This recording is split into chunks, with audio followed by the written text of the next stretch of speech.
100 शब्द प्रति मिनट प्रारंभ होंगे। 5, 4, 3, 2, 1। महोदय, देश की जो अर्थव्यवस्था आज है उसको देखते हुए जो इस साल और पिछले साल के बजट आए, मैं समझता हूँ कि किसी तरह भी इससे अच्छा बजट आ नहीं सकता था। वित्त मंत्री जी ने कोशिश की है इतने आर्थिक संकट के बाद कि मुल्क के लोगों पर कोई नया बोझा न आए और देश की अर्थव्यवस्था जो बहुत बिगड़ी हुई है उसमें सुधार किया जाए। मैं कोई अर्थशास्त्री तो नहीं हूँ, लेकिन एक साधारण व्यक्ति की दृष्टि और जो कुछ मैं बाहर का वातावरण देख रहा हूँ उसके आधार पर मैं कुछ सुझाव सरकार को देना चाहता हूँ। महोदय, अगर करेंसी का प्रसार इस तरह बढ़ता चला गया तो जो हम प्रावधान करते हैं, चाहे पंचवर्षीय योजना में हो चाहे अपने बजट में हो, और जो निशानी हम काम की लेते हैं वह काम हमारे अधूरे ही रह जाएंगे। इसलिए करेंसी का प्रसार रोकने का आज की हालत में जो तरीका मैं समझता हूँ वह यह है कि कुछ चीज़ों पर सरकार को बड़ी सख्ती से निर्णय लेना होगा। श्रीमान, आज अखबारों में पढ़ा कि वित्त मंत्री जी ने कहा है कि जो राज्य सरकारें अपने साधन जुटाएंगी उनको ज़्यादा सहायता दी जाएगी। वित्त मंत्री जी को इसके साथ यह भी कहना चाहिए था कि जो सरकारें फिजूल खर्ची को रोकेंगी और धन को बचाएंगी उनको ज़्यादा मदद दी जाएगी।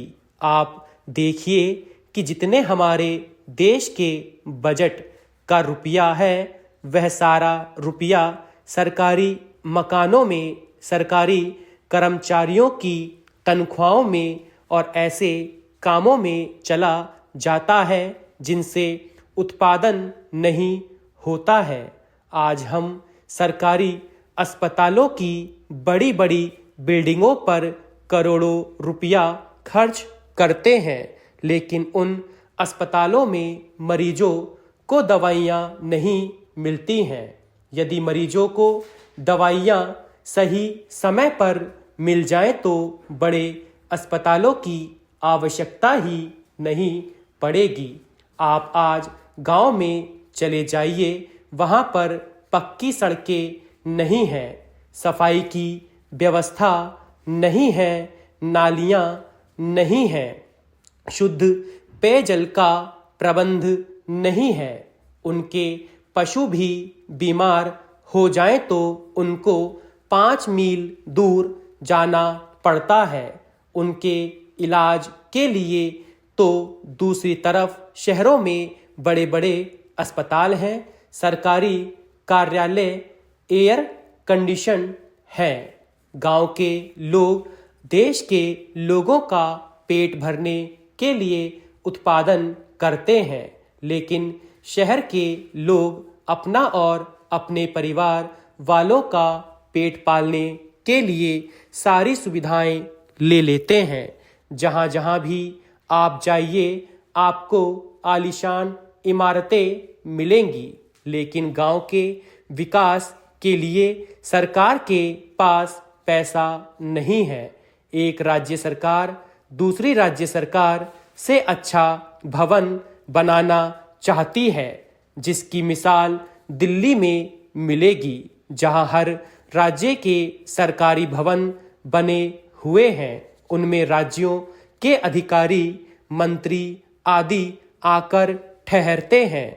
महीने में वे 10 दिन दिल्ली के चक्कर लगाते हैं और सरकार का सारा रुपया उनके टीए डीए पर ही खर्च हो जाता है। गांव का विकास के नाम पर जो भी सरकार जनता से वोट लेती है उसे कभी कार्यान्वित नहीं किया जाता है। गांव के लोग इसी प्रकार पिछड़ते रहते हैं और नेताओं के वायदों पर ही उनकी जिंदगी चली जाती है और गांव वैसे के वैसे ही पड़े रहते हैं। मैं वित्त मंत्री जी से कहना चाहता हूं कि हमने शहरों में भवनों में आदि का निर्माण देश के विकास का मापदंड मान लिया है।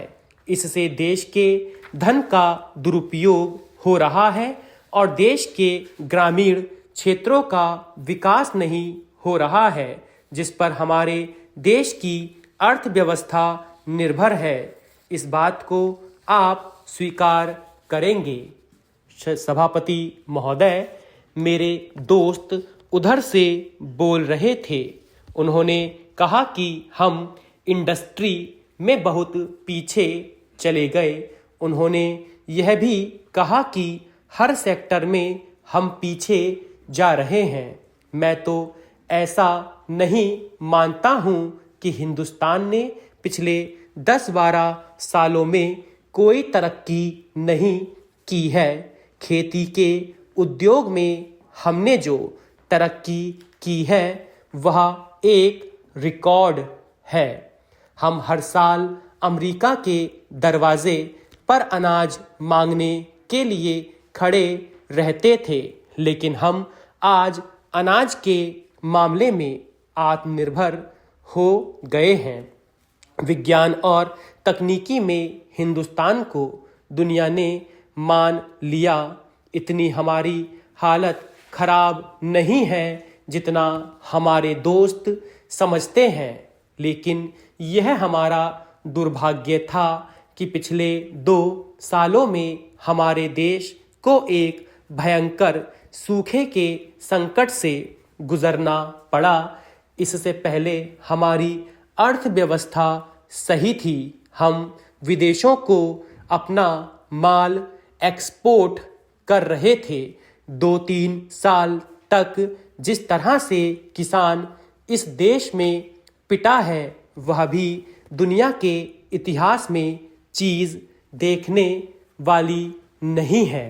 श्रीमान, हमारे देश की आबादी भी बढ़ती जा रही है। इतना सारा खर्च जहां पर कि हम परिवार कल्याण पर करते हैं और इसको रोकने की कोशिश कर रहे हैं, लेकिन जनसंख्या बढ़ने की गति कम नहीं हुई है। इसे हम कोई तरक्की नहीं कह सकते।